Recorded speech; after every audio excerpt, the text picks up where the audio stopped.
علی بھائی، اگلا سوال ہے، ہمارے سب کانٹیننٹ کے معاشرے میں مسلمانوں میں بھی یہ عقیدہ پایا جاتا ہے کہ شب جمعہ یعنی جمعرات اور جمعے کی درمیانی رات فوت شدہ رشتہ داروں کی روحیں اپنے اپنے گھروں میں لوٹ آتی ہیں، چنانچہ ان روحوں کو خوش کرنے کے لیے مولویوں کو کھانا بھجوایا جاتا ہے ہاں یہ بات ہے تاکہ اس کا ثواب روحوں تک پہنچ جائے اور وہ روحیں خوشی خوشی واپس چلی جائیں۔ پلیز اس حوالے سے کوئی شرعی دلیل ہو تو بیان فرما دیں۔ شرعی دلیل شریعت کیسے کیا لینا دینا میرے بھائی، یہ تو بابوں کی کہانی ہے۔ ہم اس پہ یہ کہیں گے، پہلے تو وہی عرض کریں گے کہ مرنے سے پہلے اے مسلمان کر لے اس پہ غور، کتابوں کا خدا اور ہے، بابوں کا خدا اور یہ تو ایک لائٹر موڈ میں میں نے بات کی۔ سورہ بنی اسرائیل کی آیت نمبر 36 ہے، جو 10 کمانڈمنٹس آئی ہیں ان میں سے 9th کمانڈ ہے، وَلَا تَقْفُ مَا لَيْسَ لَكَ بِهِ عِلْمٌ إِنَّ السَّمْعَ وَالْبَصَرَ وَالْفُؤَادَ كُلُّ أُولَٰئِكَ كَانَ عَنْهُ مسؤولا۔ انسان کسی چیز کی پیروی اس وقت تک مت کر جب تک کہ تجھے اس کے بارے میں ڈیفینیٹ علم نہ حاصل ہو جائے۔ بے شک کان، آنکھیں اور عقل، دل یا دماغ، کوئی بھی چیز، اس کے بارے میں تجھ سے پوچھا جائے گا کہ ان 3 انسٹرومنٹس کو استعمال کر کے تم نے حق بات تک پہنچنے کی کوشش کیوں نہیں کی۔ تو مجھے بتائیے، کیا ریویلڈ نالج میں جو کتاب و سنت کا علم ہے یا ایکوائرڈ نالج میں کہیں یہ بات ملتی ہے؟ یہ والی کہانی کے روحیں واپس آ جاتی ہیں؟ یہ تو ہندوؤں سے مستعار لیا گیا عقیدہ ہے۔ ان کے ہاں یہ آتما کا ایک کانسیپٹ ہے کہ جو بری آتما ہے وہ بھٹکتی رہتی ہے اور اچھی آتما جو ہے وہ پیس کے اندر چلی جاتی ہے۔ وہ تو جناب، وہ تو یہ کہتے ہیں زلزلہ بھی آتا ہے، گائے نے ایک سینگ کے اوپر اٹھایا ہوا ہے کیا نام ہے زمین کو، اور جب تھک جاتی دوسرے پہ۔ تو یہ ساری توہمات ہیں۔ کالی بلی راستہ کاٹ دے، نحوست ہے، توہمات ہیں۔ جوتی پہ جوتی چڑھ جائے، سفر لکھا ہوا ہے، توہمات میں سے ہے۔ کوا گھر کی منڈیر پہ بولے تو کوئی مہمان آنے کا پیش خیم ہے، یہ سب توہمات ہیں۔ رات کے وقت جھاڑو نہیں دے سکتے، ناخن نہیں کاٹ سکتے۔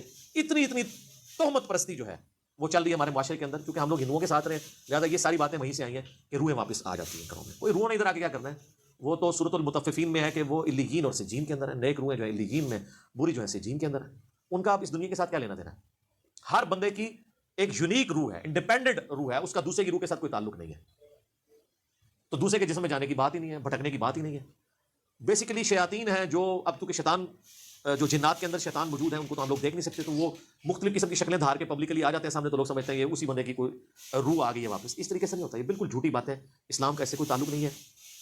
باقی جمعراتیں جو بیٹھتے ہیں وہ روٹی روزی ان کی چلنے دیں آپ، وہ جمعراتوں کی وجہ سے ہی تو یہ عقیدہ انہوں نے گھڑا ہوا ہے۔ ویسے ان کو بھی آپ جا کے ایک سائڈ پہ کر کے پوچھیں نا کہیں لکھا ہے تو کہیں گے ہے کوئی نہیں ہے، لیکن اس سال ثواب کے لیے ہمیں جمعرات دے دیا کریں۔ تو ٹھیک ہے، میت کی طرف سے صدقہ ہو سکتا ہے، میرا تو اس کے اوپر لیکچر ریکارڈڈ ہے، مسئلہ 74، میت کی طرف سے صدقہ اور خیرات کا ثواب اسے ملتا ہے۔ صحیح مسلم میں حدیث ہے کہ میت کو 3 اعمال کا ثواب پہنچتا ہے۔ نمبر 1 علم کی بات جو اس نے اپنی زندگی میں کی، اس کے مرنے کے بعد بھی اسے ثواب ملے گا، جیسے امام بخاری امام مسلم کو مل رہا ہے۔ دوسرا صدقہ جاریہ، جو اپنی زندگی میں کوئی نیکی کا کام کیا اس کے بعد بھی جاری رہا، اسے ثواب ملے گا۔ تیسرا نیک اولاد جو اس کے لیے دعا کرتی ہے۔ اور اسی کو سپورٹیو سنن نسائی میں حدیث ہے، بخاری مسلم میں بھی اس کا کچھ حصہ موجود ہے، جو سعد ابن عبادہ سفر میں تھے تو ان کی ماں پیچھے سے فوت ہوگی، ان کا یا رسول اللہ میرا ارادہ ہے کہ میں اس کی طرف سے صدقہ کروں تو اسے ثواب ملے گا۔ آپ نے فرمایا ہاں، تو انہوں نے کنواں کھدوا دیا اور اس کا نام ہی پڑ گیا، یہ ام سعد کا کنواں ہے۔ تو وہ صدقہ اور خیرات کریں، مولویوں کی روٹی روزی لگا کے رکھیں، لیکن باقی ان سے زیادہ حقدار آپ کے غریب رشتہ دار ہیں، غریب ہمسائے ہیں۔ مولوی تو یقین کریں آلموسٹ روزانہ ہی چھوٹا گوشت کھا رہے ہوتے ہیں، وہاں لوگ بکرے دے کے جاتے ہیں۔ غریب رشتہ داروں کو کوئی جو ہے ایک چھٹانگ چھوٹا گوشت لے کے دینے کے لیے تیار نہیں ہے، اور یہ لوگ عیاشی کی زندگی گزار رہے ہوتے ہیں۔ آپ ان سے پوچھو، کہتے ہیں دیکھیں یہ تو برکت ہے، ہم نے علم دین حاصل کیا تھا تو ہم کھا رہے ہیں۔ یہ لادہ بات ہے کہ قرآن میں آتا ہے کہ اللہ کے نیک بندوں کی نشانی ہے جو اپنے مال میں سے دیے ہوا اللہ کی راہ میں خرچ کرتے ہیں، لوگوں کا دیا ہوا اپنے اوپر خرچ نہیں کرتے۔ بالکل 180 ڈگری ہے، لیکن قرآن پڑھا ہو تو پھر پتا ہونا ان کو۔ بھلے اس کا جواب موجود ہے، غریبوں کو چاہے وہ علماء کرام ہوں یا ائمہ مساجد ہوں، آپ کھلا سکتے ہیں، لیکن یہ جو عقیدہ وابستہ کیا ہوا ہے نا، بالکل جھوٹا عقیدہ ہے۔ قرآن تو بالکل اپنے مقدمے میں واضح ہے۔ سورہ یاسین کے اندر اللہ تعالیٰ نے واضح طور پہ فرمایا، آپ سورہ یاسین 22ویں پارے سے شروع ہو کے 23ویں میں ختم ہوتی ہے، تو آپ پہلے ہی صفحہ جو ہے نا 23ویں صفحے کا، اس میں اللہ تبارک و تعالیٰ نے فرمایا، آیت نمبر ہے 31، الم یروا کم اہلکنا قبلہم من القرون انہم الیہم لا یرجعون، کیا انہوں نے نہیں دیکھا کہ ہم نے ان سے پہلے اتنی امتیں ہلاک کر دی ہیں، وہ اب کبھی بھی واپس دنیا میں لوٹ کے نہیں آنے والی۔ وَإِن كُلٌّ لَمَّا جَمِيعٌ لَدَيْنَا مُحْضَرُونَ، اور ان سب کے سب لوگوں کو اللہ تعالیٰ کے حضور جمع کر کے حاضر کیا جائے گا، یعنی قیامت سے پہلے وہ دنیا میں نہیں آ سکتے۔ اور جناب جو سورۃ الواقعہ کی رکت انگیز آیات ہے نا، سورۃ الواقعہ پارہ نمبر 27 میں بالکل اینڈ پہ جا کے سیکنڈ لاسٹ سورت آتی ہے، اس میں اللہ تبارک و تعالیٰ نے اس ٹروتھ کو ریویل کیا ہے۔ اللہ فرماتا ہے فلولا اذا بلغت الحلقوم، تو کیوں نہیں ہوتا کہ جب روح جو ہے وہ گلے میں جا کے اٹک جاتی ہے، یعنی کسی کی موت کا وقت آ جاتا ہے، نزع کا وقت، وانتم حینئذ تنظرون، اور تم اس وقت وہاں پہ موجود یہ سب کچھ دیکھ رہے ہوتے ہو کہ ایک بندے کی روح نکل رہی ہے، تو روح واپس کیوں نہیں لا سکتے؟ وہ آگے ذکر آئے گا اس کا، وَنَحْنُ أَقْرَبُ إِلَيْهِ مِنْكُمْ وَلَٰكِن لَا تُبْصِرُونَ، اور ہم مرنے والے کے تم سے بھی زیادہ قریب ہوتے ہیں لیکن تمہیں نظر نہیں آ رہے ہوتے۔ ظاہر اللہ اپنی شان کے لائق، نحن اقرب الیہ من حبل الورید، وہ ہماری رگے جان سے بھی زیادہ قریب۔ فلولا ان کنتم غیر مدینین، تو تم کیوں نہیں جو ہے وہ بدلے دکھ کے دین کے معاملے میں کوئی اسکیپ روٹ کیوں نہیں اختیار کر لیتے؟ کہاں بھاگ کے جا سکتے ہو؟ ترجعونہا ان کنتم صادقین، تو لوٹا لو نا اس کی روح اگر تم سچے ہو تو، مرے ہو کو واپس لے آؤ۔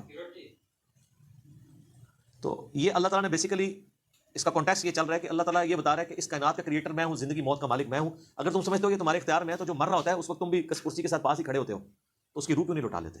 یہ بھی اس کے ثبوت میں ہے کہ جو بندہ مر گیا وہ اب دنیا میں واپس نہیں آئے گا. یہ بالکل اجماعی عقیدہ ہے. اس کے خلاف کوئی عقیدہ رکھتا ہے تو وہ کفر ہے. البتہ صحیح بخاری اور صحیح مسلم میں اشارتاً موجود ہے روح کا لوٹنا اس حوالے سے کہ وہ قبر کے اندر، جیسا کہ برزخی معاملہ ہمیں نہیں پتا، کہ جب مردے کو دفنا کے جاتے ہیں تو جانے والوں کے قدموں کی آہٹ بھی سنتا ہے تاکہ اس کی حسرت میں اضافہ ہو. اگر بدکار ہے اور نیکوکار ہے تو وہ خوش ہو جائے کہ میں اپنے مال اپنے ساتھ لے کے آیا تھا. وہ تو بخاری میں آتا ہے میت اپنی چارپائی پہ کلام کرتی ہے دفنانے سے پہلے، جنوں انس کے سوا ساری مخلوقات سنتی ہے کیونکہ وہ مکلف ہے نا، شریعت کے مکلف ہے نا. اور اگر یہ سن لے تو بے ہوش ہو جائے. وہ کہتی ہے مجھے کدھر لے کے جا رہے ہو، اور نیک میت کہتی ہے مجھے جلدی جلدی اس طرف لے جاؤ. یہ جناب بڑا خطرناک معاملہ ہے. اللهم انی اعوذ بک من عذاب جہنم ومن عذاب القبر ومن فتنة المحیا والممات ومن شر فتنة المسیح الدجال. بخاری مسلم میں حدیث ہے، نبی الاسلام نے فرمایا، سورہ ابراہیم کی آیت نمبر 27 ہے نا، یثبت اللہ الذین آمنوا بالقول الثابت فی الحیاۃ الدنیا وفی الآخرہ، کہ اللہ تعالیٰ اہل ایمان کو دنیا کی زندگی میں بھی اس قول پر ثابت قدم رکھتا ہے اور آخرت کی زندگی. تو نبی الاسلام سے پوچھا کہ یہ کون سا قول ہے؟ تو آپ نے فرمایا لا الہ الا اللہ محمد رسول اللہ. اور آپ نے فرمایا یہ دنیا اور آخرت میں اس سے مراد یہ کہ جب انسان کو قبر میں رکھا جاتا ہے تو اس سے قبر میں سوال کیے جاتے ہیں مر ربو کا، تو وہ کہتا ہے کہ میرا رب اللہ ہے، میرا نبی محمد ہے صلی اللہ علیہ وآلہ وسلم. اور پھر نبی الاسلام نے یہ آیت پڑھ کے کہا کہ قرآن میں بھی اس بات کا ثبوت ہے کہ اللہ تعالیٰ اسے ثابت قدم رکھتا ہے قبر کے سوالات کے اندر. تو قبر کے اندر جو اس سے سوال کیے جاتے ہیں، وہ جو روح کا لوٹنا ہے وہ برزخی ہے، وہ دنیا میں نہیں آ رہی ہوتی. نہ اس کو کوئی کیمرہ لگا کے آبزرو کر سکتا ہے، یہ بھی ذرا ذہن میں رکھیے گا. کوئی آبزرو بھی نہیں کر سکتا، فرشتوں کو آبزرو نہیں کر سکتا. کیمرے یا یہ فزیکل ورلڈ کی چیزیں فزیکل انسٹرومنٹ سے آبزرو ہو سکتی ہیں، جو عالم برزخ کی چیزیں وہ آبزرو نہیں ہو سکتی. پھر بخاری مسلم میں حدیث ہے، نبی الاسلام نے فرمایا کہ قبر میں میرے بارے میں بھی پوچھا جاتا ہے، ما کنت تقول فی ھذا الرجل، اس مرد کے بارے میں تو کیا کہا کرتا تھا؟ وہ کہتا ہے حضور دکھائے جاتے ہیں نا قبر میں. نہ، ابو داؤد میں الفاظ ہے الذی بعث فیکم، ہم اس مرد کی بات کر رہے ہیں جو تم میں مبعوث ہوا تھا. تو وہ کہتا ہے ہوا محمد رسول اللہ، وہ تو محمد تھے اللہ کے رسول.